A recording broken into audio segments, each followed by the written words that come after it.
इस वीडियो में brokerage charges and Zerodha को हम पूरा डिटेल में एक्सप्लेन करने वाले हैं। आपने भी सुना होगा कि मैंने बहुत सारे वीडियोस के नीचे कमेंट्स देखे, लोगों के कमेंट्स देखे, जैसे कि मान लीजिए मैं ज़ीरोधा को यूज़ कर रहा था, मुझे 4000 का प्रॉफिट हुआ और जब नेक्स्ट डे मैंने देखा तो नेक्स्ट डे 4000 में से मुझे कितने मिले, सिर्फ 700 मिले। बाकी का जो पैसा था वो तो चार्जेस में ही कट गया। कहने को तो ज़ीरोधा इतना सस्ता है तो फिर हमारे इतने चार्जेस क्यों कट जाते हैं। मैंने 100 रुपये का प्रॉफिट कमाया और लोग बोलते हैं कि मेरा तो माइनस में चला गया, जो मेरा प्लस कैपिटल बढ़ा उसमें से भी पैसे कट गए, माइनस में का चला गया। अगर मैंने 500 कमाया तो मुझे सिर्फ 100 रुपये ही मिला। इस तरह की जो चीज़ें हैं वो क्यों हो रही है ज़ीरोधा में, आइए इस चीज़ को समझते हैं। इस वीडियो को पूरा कंप्लीट देखिएगा और आप ये डिसाइड कर पाओगे कि क्या ज़ीरोधा ही आपके लिए बेस्ट ब्रोकर है या फिर इससे अच्छे ऑप्शंस अल्टरनेटिव्स आपके पास अवेलेबल है। तो इस वीडियो को पूरा कंप्लीट देखिएगा, इसमें पूरा डिटेल में बात करेंगे किस तरीके से ज़ीरोधा की ब्रोकरेज वर्क करती है, आखिर हमारे ज़्यादा इतने चार्जेस क्यों कट जाते हैं जो कि हमारे सोच से परे होते हैं। अगर आप बिल्कुल नए हो तो यहाँ पे स्टार्ट कर लेते हैं। अकाउंट ओपनिंग चार्जेस देखिए, ज़ीरोधा में अकाउंट ओपनिंग चार्जेस है 200 रुपीज़ में आपका अकाउंट खुल जाता है, जो कि इक्विटी सेगमेंट को सपोर्ट करता है। अगर आप कमोडिटी में करना चाहते हो ट्रेड तो आपको 100 रुपीज़ और देने पड़ेंगे, तो 300 लगेगा, अदरवाइज 200 में आपका अकाउंट ओपन हो जाता है। एनुअल मेंटेनेंस की बात कर ले तो मोटा मोटी आप 300 प्लस यहाँ पे जीएसटी ऐड कर ले तो आपको एनुअल फीस यहाँ पे करनी पड़ती है दूसरे साल से, और ये क्वार्टरली कटता है, साल में 4 बार कटता है। ये सारी चीज़ें हो गई। अब उसके बाद में यहाँ पे इंपॉर्टेंट चीज़ आती है कि ब्रोकरेज कितनी हमारी कटती है ज़ीरोधा में। ब्रोकरेज का यहाँ पे पूरा चार्ट मैंने यहाँ पे स्क्रीन पे लगा रखा था कि पूरा एक एक चीज आपको यहाँ पे मैं डिटेल में समझाने की कोशिश करूंगा। सबसे पहले तो यहाँ पे आ जाते हैं इक्विटी सेगमेंट। हम यहाँ पे बात करेंगे इक्विटी सेगमेंट की, इक्विटी में हमारे क्या चार्जेस लग रहे हैं, और साथ में हम बात करेंगे करेंसी की। अगर आप करेंसी में ट्रेडिंग करते हो, हालांकि सिर्फ 5% ही हमारी ऑडियंस है जो करेंसी में ट्रेड करती होगी as far as I know, तो मेजोरिटी यहाँ पे कितने जो 95% वो इक्विटी वाले हैं। इक्विटी यानी कि जैसे आप कोई भी stock, state bank of India, HDFC, इन सभी स्टॉक्स को बाय सेल करते हो, इनके ऑप्शंस में ट्रेड करते हो, डेरिवेटिव्स में करते हो, तो ये सारी चीजें इक्विटी ही कवर कर लेगा। इक्विटी में बात करते हैं, दो तरह की ट्रेड्स आ जाती हैं, इसको पहले समझना जरूरी है। एक डिलीवरी होती है और एक इंट्राडे होती है। इंट्राडे क्या है, वैसे आप में से काफी सारे लोगों को पता होगा कि इंट्राडे में अगर मान के चलो सुबह में 9:15 के बाद किसी भी टाइम पे शेयर को खरीद रहा हूं तो मुझे शाम को 3, 15, 30, 20 से पहले इसको बेचना पड़ेगा। अगर मैं ऐसा नहीं करता हूं तो जो ज़ीरोधा है, जो मेरा ब्रोकर है, वो खुद ब खुद इसको सेल आउट कर देगा और साथ में मुझे यहाँ पे 50 रुपीज़ के अप्रॉक्सीमेट पेनल्टी भी लगाएगा। चाहे मुझे प्रॉफिट हो चाहे मुझे लॉस हो, मुझे यहाँ से एग्जिट करना ही पड़ेगा। मतलब एक दिन के अंदर मुझे ट्रेड लेना है और एग्जिट हो जाना इंट्राडे में। इंट्राडे का आपको दूसरा बेनिफिट इसमें क्या रहता है, इंट्राडे में बेनिफिट आपको ये मिल जाता है, इंट्राडे में बेनिफिट की आप कम पैसे से ज्यादा की ट्रेड ले सकते हो। मान लो आपके पास 1000 है तो आप चाहो तो यहाँ से 2 से 3000 तक का ट्रेड ले सकते हो, क्योंकि इसमें मार्जिन आपको ज़ीरोधा दे देता है। डिलीवरी में क्या होता है, जितने का स्टॉक है उतना पैसा हमें पूरा पे करना पड़ता है। अगर आप 100 रुपए का स्टॉक है, 10 स्टॉक खरीदने जाता है, हमें 1000 रुपए देने ही पड़ेंगे।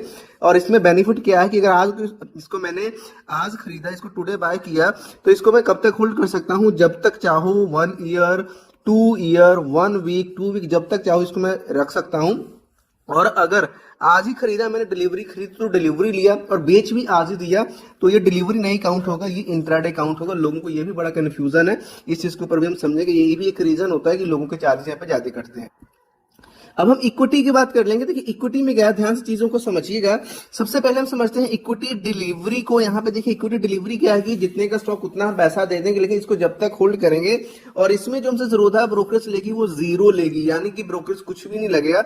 अब लोग गलतियां क्या करते हैं, सबसे पहली मिस्टेक ये आ जाती है कि मान लो जो आपको कोई स्टॉक खरीदने जा रहा हो, आपने उसको डिलीवरी सिलेक्ट कर लिया क्योंकि भाई आपको यहाँ पे ब्रोकरेज नहीं लगेगी, लेकिन आज ही खरीदा आपने, टुडे खरीदा और आज ही आपने उसको टुडे में ही बेच दिया, तो चाहे आपने डिलीवरी रखा था, ये कंसीडर क्या होगा, वो कंसीडर होगा इंट्राडे। क्यों, क्योंकि यहाँ पे एक दिन के अंदर ही आपने कर लिया। डिलीवरी कब बनती है, T+2 डेज के बाद जो आपका जो स्टॉक होता है वो आपका डिलीवरी बनता है एसएच, तो भी जाकर के डिलीवरी में ये कंसीडर किया जाता है। अगर आज खरीदो 2 दिन के बाद उसको बेचोगे तभी डिलीवरी में ये काउंट होता है।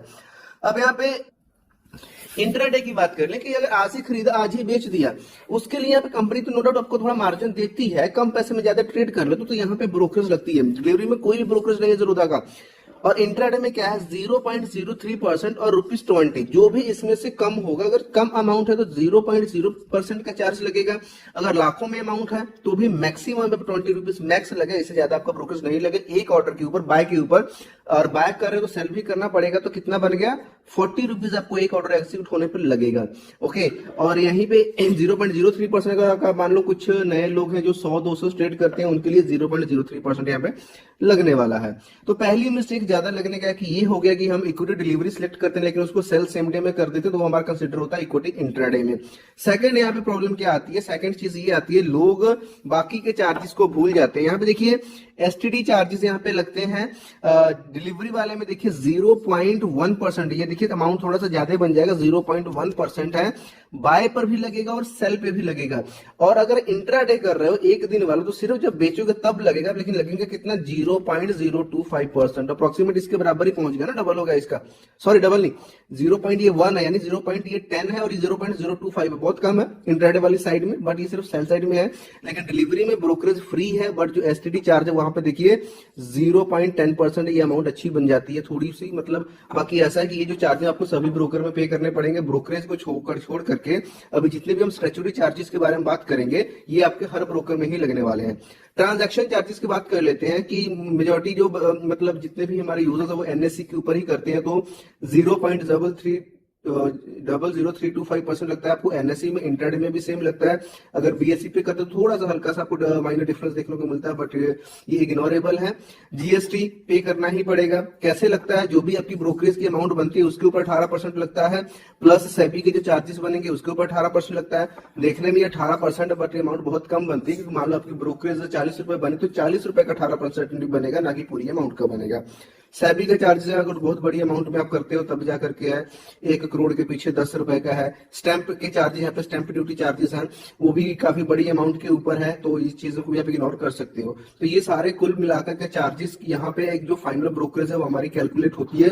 तो हम क्या सोच लेते हैं, सिर्फ हम ब्रोकरेज देखते हैं, बाकी चीजों को हम भूल जाते हैं, इसलिए जो ब्रोकरेज हमारी ज्यादा निकल करके हमारे सामने आ जाती है। बात कर लेते हैं ऑप्शंस में। अगर ज़रोधा में इक्विटी के ऑप्शंस में आप अगर काम करते हो, चाहे निफ्टी के इंडेक्सेस पे काम करते हो, बैंक निफ्टी पे काम करते हो, स्टेट बैंक के ऑप्शंस में काम कर रहे हो, किसी में भी, तो क्या लगेगा फ्यूचर्स के लिए। देखिए यहाँ पे 0.03% और ₹20 जो कि इंट्राडे में था पहले इक्विटी के लिए, वही बिल्कुल सेम है। और ऑप्शंस अगर आप करते हो, किसी भी ऑप्शन में काम करते हो, ₹20 पर एग्जीक्यूटेड ऑर्डर, यानी एक ऑर्डर को एग्जीक्यूट करने के लिए ₹40 की ब्रोकरेज फिक्स लगेगी, इसमें ना कम ना है ज्यादा।